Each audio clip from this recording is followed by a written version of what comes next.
সারাদিন ঘুমায়। বুঝতে পেরেছো? যাই হোক, আমার দাদু একটা কথা বলতো, এখন কাজ করছিলাম, করতে করতে মনে পড়ে গেল। আমার দাদু কথা বলতো, খালো বেটি খা, জিবুদ না হইতেই খা, জিবুদ হয়ে গেলে আর খাইতে পারবি না। তখন দাদুকে বারবার জিজ্ঞাসা করতে হতো, এর কথাটা মানে কি?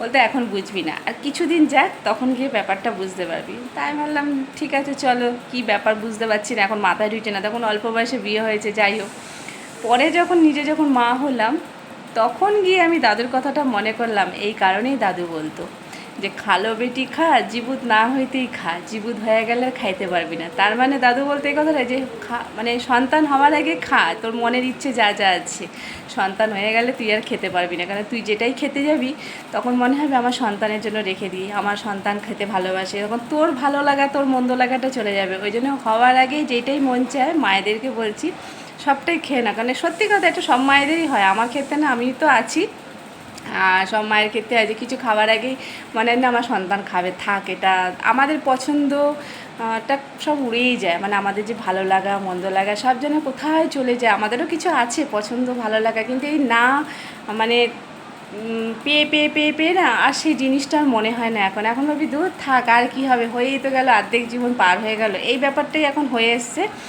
তাই কথাটা মনে পড়ে গেল, এখন আমি কাজ করছিলাম একটা, এই ছেলের ভালো লাগা মন্দ লাগা রান্নাগুলি করছিলাম, তো তাই আমি ভাবছিলাম এখন। তাই প্রত্যেকটা মায়েদেরকেই বলবো, মানে সত্যি কথাই বলি যে আমাদের মায়েরা, কিন্তু আমরা যতটা সন্তানের জন্য চিন্তা করি, সন্তান যতক্ষণ ছোট থাকে ততক্ষণই মা মা করবে, ততক্ষণই হাত ধরে তোমার রাস্তাটা পার হবে। যখন সন্তান বড় হয়ে যাবে না, তখন না তোমার হাত ধরে রাস্তা পার হবে, না তোমার মানে সাথে কোথাও যাবে। আর মানে কোনো কিছু তখন মাকে আর বলার প্রয়োজন মনে করে না, তখন মা একটা না অচেনা ব্যক্তি হয়ে যায়। মানে ওই জাস্ট আছো, ঠিক আছে চলো, তুমি আছো, আমাকে খেতে দিতে হবে, এরকমই। এরকম অনেক জায়গায় অনেক সন্তানকেই দেখেছি। তা ওই জন্য আমরা হয়তো বলি যে নিজের জন্য ভাবো, নিজের জন্য করো, কিন্তু ওইটা অনেক সময় হয়ে ওঠে না আমরা হয়তো ভাবি, আমি হয়তো অনেক সময় বলি নিজের জন্য ভাবো, নিজেকে নিয়ে চিন্তা করো, কিন্তু এটা অনেক সময় হয়ে ওঠে না, এটা অনেক সময় হয়ে ওঠে না। কিন্তু তারপরেও আমি বলবো, এখন সত্যি কথা একটু নিজের জন্য ভাবা দরকার, নিজের ভালো লাগা মন্দ লাগা একটু চিন্তা করা দরকার। কেন দাঁত থাকতে দাঁতের মর্ম কেউ বুঝবে না, দাঁত পড়ে গেলে তখন সবাই হাই হাই করবে। ওই জন্য এখন তোমার অনেক ইচ্ছা আছে, তুমি এখন চাইছো না খেতে, কিন্তু তোমার যখন খেতে ইচ্ছা করবে, যেই সময়টা তোমাকে তখন পাশে কেউ থাকবে না ওই জিনিসটা দেওয়ার জন্য। তাই নিজের যতক্ষণ মানে হাত পা, নিজের যতক্ষণ স্বাবলম্বী আছো, নিজের মতন করে নিজের জিনিসগুলি সবগুলি পূরণ করে নাও। কেন বয়সকালে কখন কি হবে কেউ বলতে পারে না, তাই না?